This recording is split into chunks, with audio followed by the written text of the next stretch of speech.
Amén. ¿Me acompañan en oración? Padre, en el nombre de Jesús, yo te doy gracias, gloria y honra por esta tarde poderosa, Dios.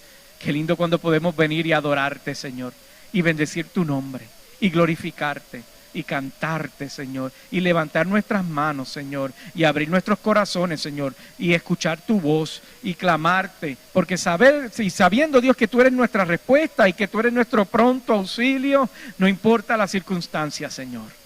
En el nombre de Jesús yo te doy gloria y honra por esta reunión. Te pido, Señor, que me utilices para ministrar a tu pueblo, Señor. Son tus hijos, es tu pueblo. Y en el nombre de Jesús declaramos, Señor, que la palabra que vamos a estar compartiendo, Señor, cumple su propósito, Señor. Nos marca, Señor, y nos transforma y toca nuestras vidas. En el nombre poderoso de Jesús de Nazaret, te damos gloria y honra.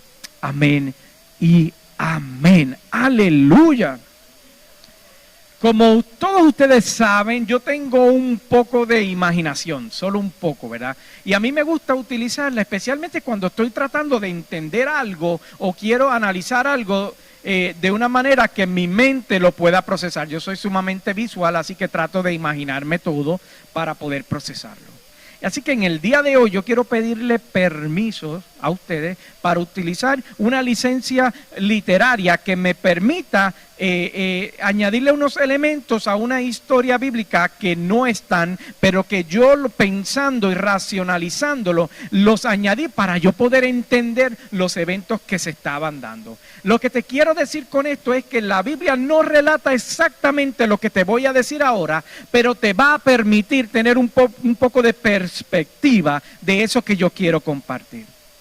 Especialmente pensando en la semana pasada, ¿verdad? Que era la Semana Santa, y yo pensaba en aquella mañana, aquel día sábado, que para algunos parecía un día común, un día corriente. Algunos se levantaron y meditaban porque era el día de reposo, ¿verdad? Era sábado, y estoy hablando de los tiempos bíblicos, en los tiempos donde Jesús estaba caminando sobre la tierra. Debo de corregir eso porque todavía estamos viviendo tiempos bíblicos, ¿verdad? Sino aquel tiempo donde Jesús caminaba sobre la faz de la tierra. Y entonces yo me imagino que algunos se levantaron y estaban meditando, y para aquellas personas que seguían el judaísmo en aquel entonces se estaban meditando, mientras otros que no seguían la ley en ese entonces, porque en ese tiempo habían no tan solo israelíes o judíos viviendo, sino habían la influencia de los otros imperios que estaban alrededor. Y yo me imagino que habían otros que ese sábado, esa mañana se estaban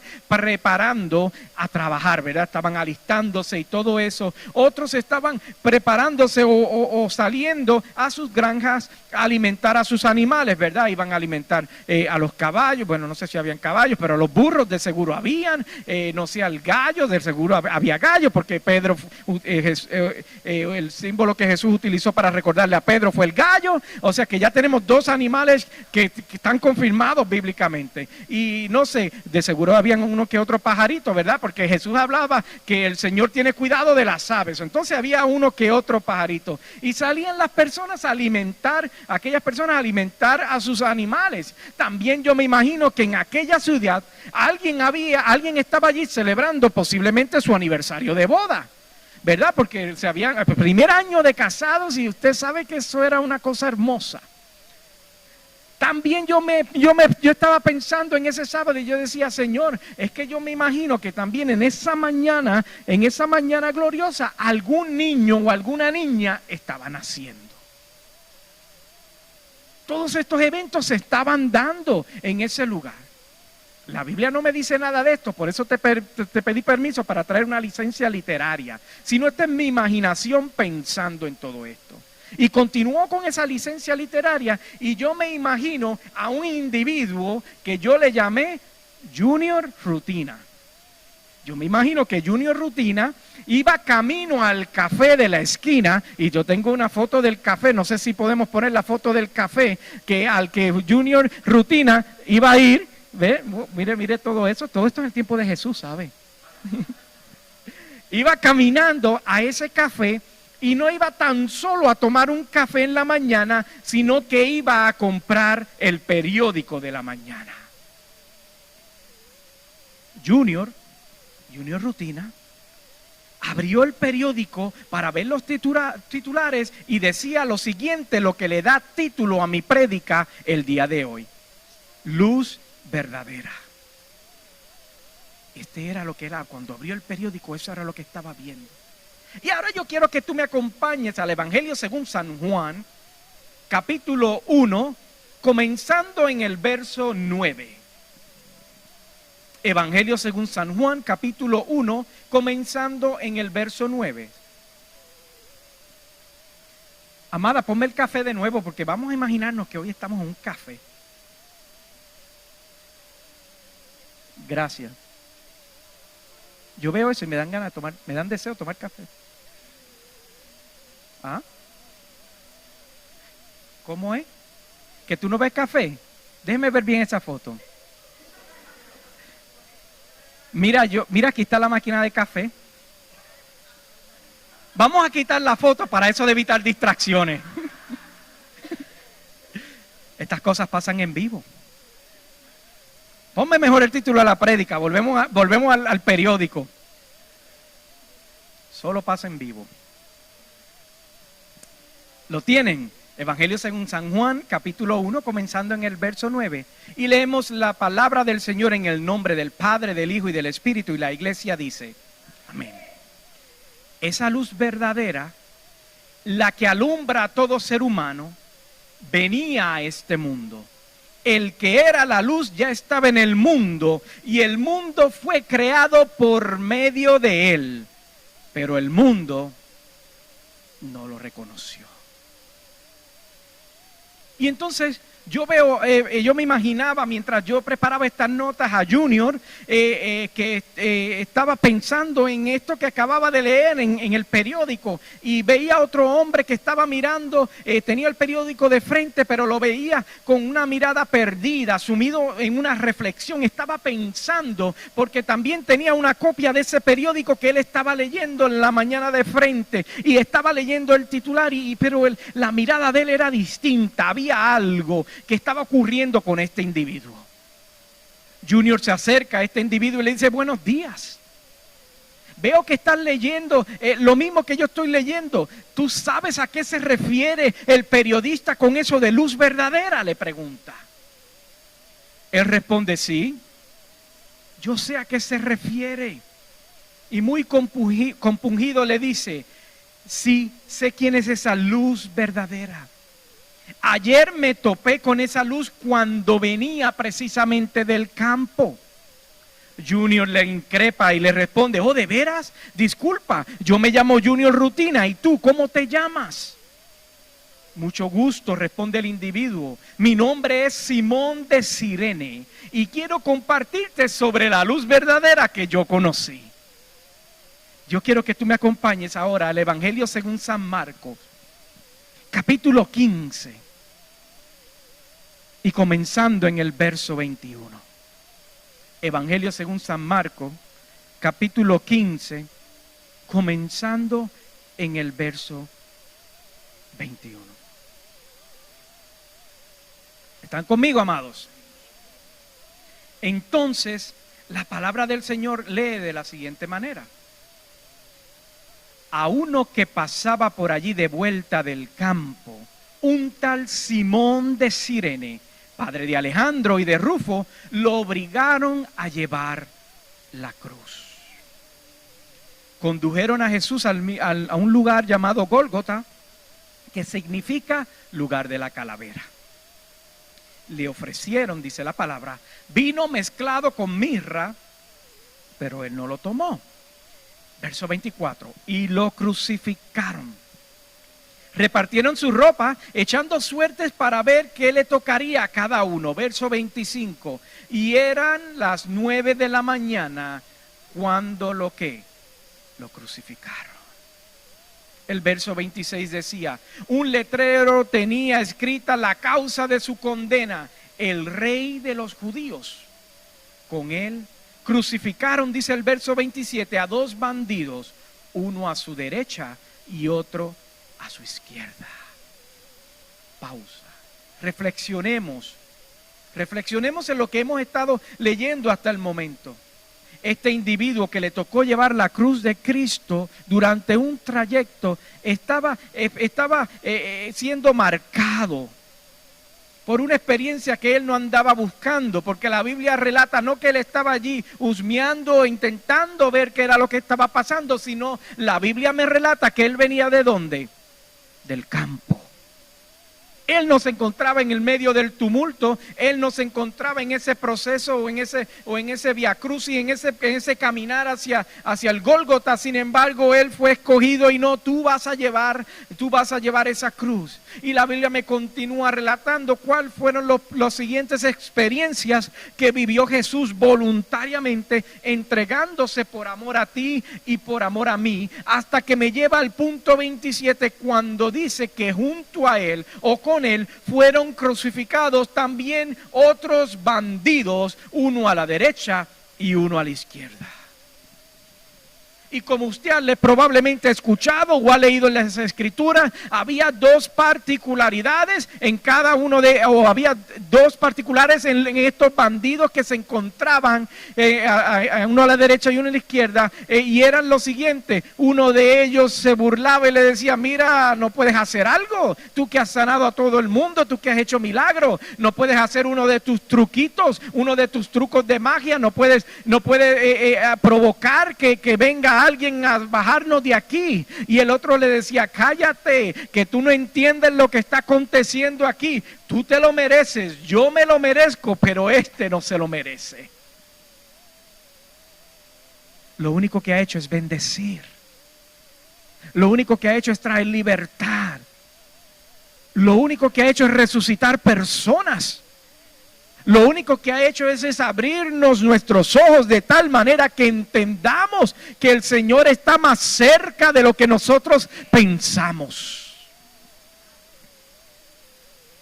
Esa revelación fue lo suficientemente poderosa, fue lo suficientemente trascendental para que él apelara a Jesús y le dijera, ¿será que puedes tener misericordia de mí? ¿Será que puedes tener misericordia de mí? Porque yo entiendo que yo me lo merezco, pero yo sé que tú no te lo mereces. Esa expresión, esa confesión halló espacio para que la misericordia poderosa de Dios se derramara en aquel momento, en aquella cruz, no en la remisión de todos los pecados que estaban ocurriendo, pero esa escena se detuvo para fijarse en un hombre que estaba siendo crucificado, merecedor de su castigo, estaba siendo crucificado junto a Jesús. La escena del sacrificio de la cruz fue detenida por esa estampa cuando ese hombre le dice, yo quiero alcanzar la misericordia que tú estás ofreciendo. La necesito. Lo confieso. No soy merecedor de ella. Lo confieso. He vivido mi vida incorrectamente a tal punto que llegué hasta esta cruz como condena de mis faltas.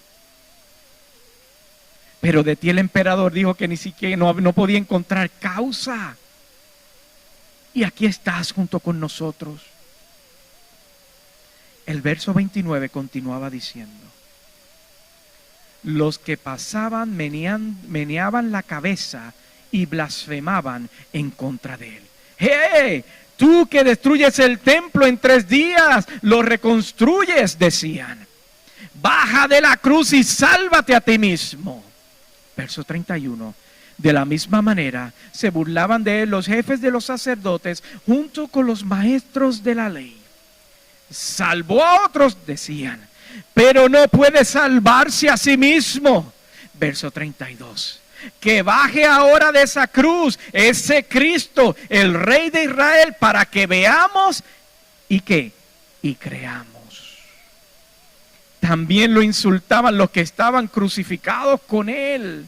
Pero yo lo que quiero resaltar de ese versículo 32, cuando esa expresión que dice o que lee, para que veamos y creamos.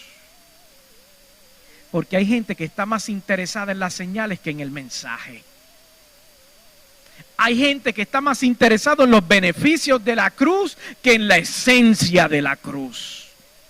Hay gente que anda enfocado en qué pueden obtener del favor y la gracia del Señor, en vez de estar enfocados en alcanzar a otros utilizando la misma gracia que fue derramada para con ellos.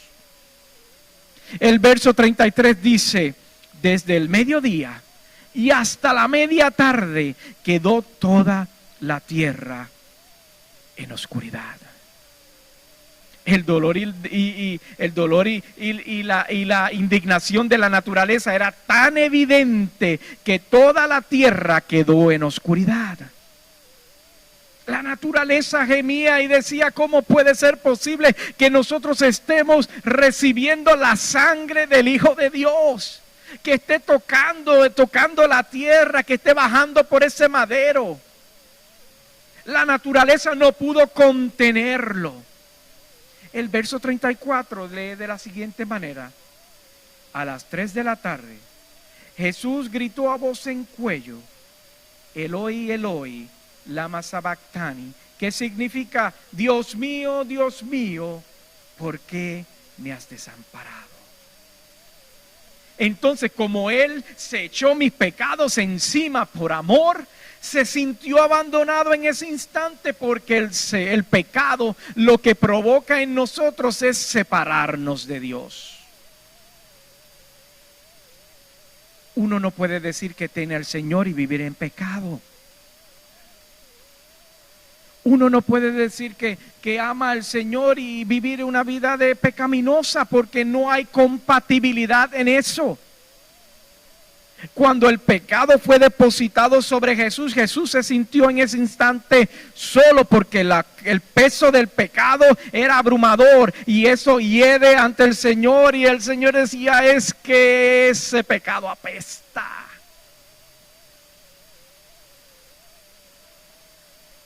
Y Jesús continúa la Biblia relatando sobre la escena de Jesús en el versículo 35, cuando dice: cuando lo oyeron algunos de los que estaban cerca, dijeron: escuchen, oigan lo que está pasando, está llamando a Elías.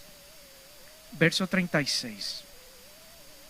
Un hombre corrió, empapó una esponja de vinagre, la puso en una caña y se la ofreció a Jesús para que bebiera. Déjenlo, a ver si viene Elías a bajarlo, dijo. No se daban cuenta, mis amados, que estaban siendo testigos de la muestra de amor más grande de la humanidad. Estaban siendo testigos de lo que tú y yo celebramos en el día de hoy en este lugar. Un sacrificio que nos trajo libertad, un sacrificio que nos trajo redención, un sacrificio que nos trajo transformación, un sacrificio que cambió mi destino a una muerte eterna, ahora a una vida eterna. Un sacrificio que me compró, que me limpió, que me libró, que me dio una perspectiva nueva de vida, me dio un destino profético y me dio un llamado que hoy todos cargamos, y el de ir y compartir este evangelio con toda persona. Continúa la Biblia diciendo: entonces, el verso 37, entonces Jesús, lanzando un fuerte grito, expiró.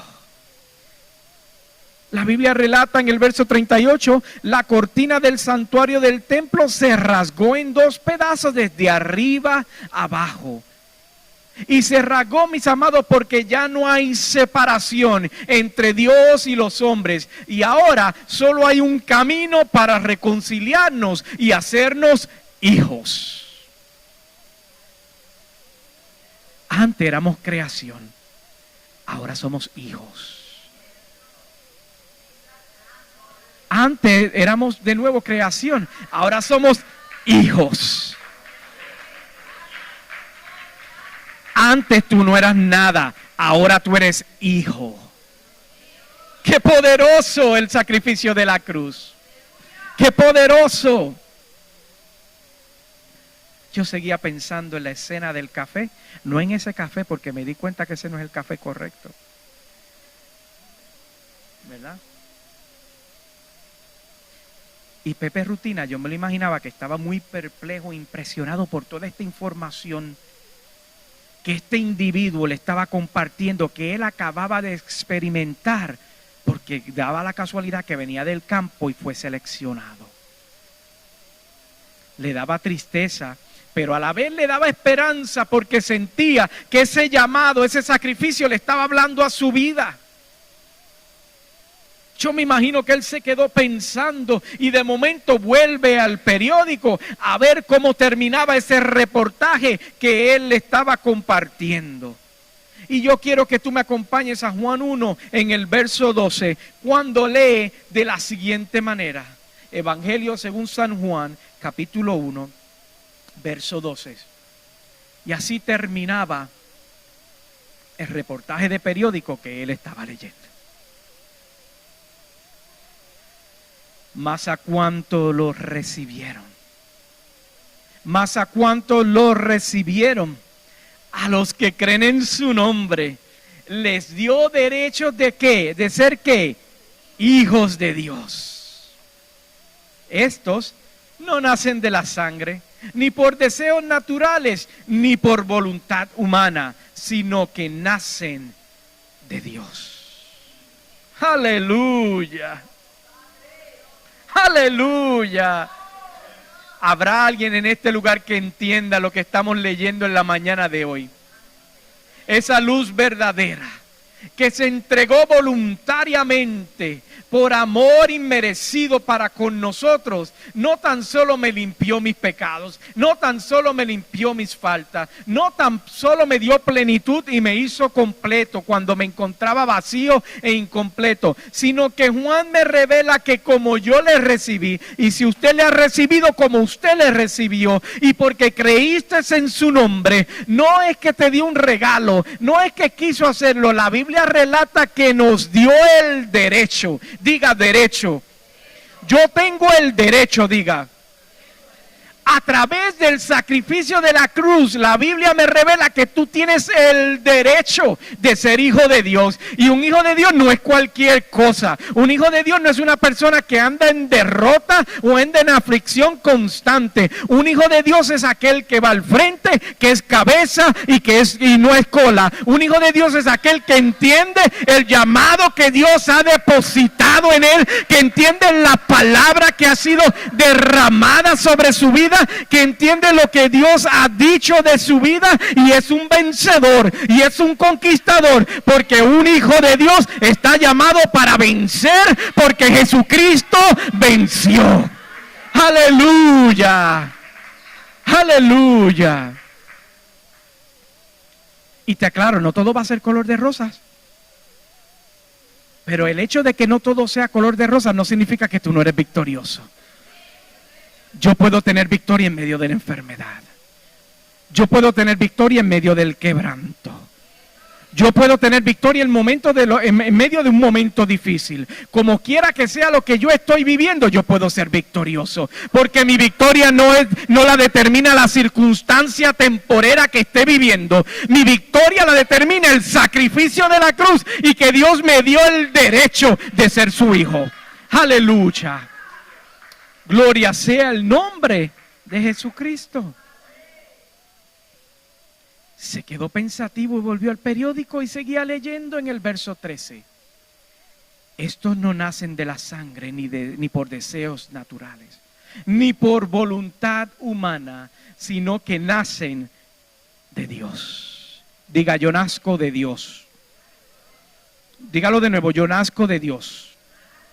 Yo soy hijo de Dios porque Dios quiso. Qué poderoso. No lo olvide.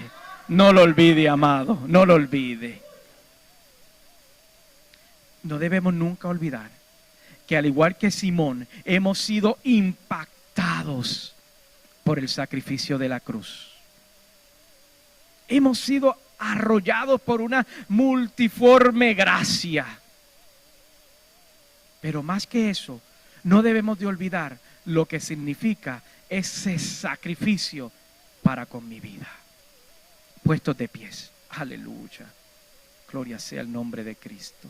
Aleluya, Espíritu de Dios, te adoramos. Oh, te adoramos, Señor, bendecimos tu nombre. Gracias porque eres la luz verdadera. Gracias porque otros tratan de ser luz o de aparentar luz o de ofrecer luz o de simular luz, pero se quedan cortos. Cuando tú te presentas, Señor, tu luz sobrepasa las demás luces. Padre, en el nombre de Jesús, yo te doy gracias por esta palabra, Señor. Gracias por este recordatorio que traes a nuestras vidas, Señor. En el nombre de Jesús, Señor, yo te pido, Padre, que las vidas recuerden el sacrificio de la cruz de tal manera que no pierdan de perspectiva, que a través de ese sacrificio, a través de esa experiencia que tú llevaste a cuesta, nosotros podemos tener el derecho de ser tus hijos. Padre, que toda la semana meditemos en esto, que no somos cualquier cosa, sino tus hijos. Aleluya. Gracias por tu amor. Gracias por tu misericordia. En el nombre de Jesús. Amén. Y así con tus ojos cerrados, quiero aprovechar. ¿Habrá alguien en la casa que quiere recibir a Jesús en la mañana, en la tarde de hoy, como Salvador personal? Si tú eres esa persona, y de igual forma, si me estás viendo a través de los medios o me estás escuchando a través de las ondas de sonido, quiero decirte que lo único que tienes que hacer es repetir junto conmigo esta oración que dice: Señor Jesús, te acepto como Salvador personal. Te pido perdón por mis faltas. Al igual que ese bandido te pidió misericordia, yo te pido misericordia. Perdona mis pecados. Escribe mi nombre en el libro de la vida. Yo te acepto como Salvador personal. En el nombre de Jesús. Amén. Y amén. Aleluya. Démosle un fuerte aplauso al Señor. Aleluya. Alabado sea el nombre de Cristo. Pueden tomar asiento, mis amados.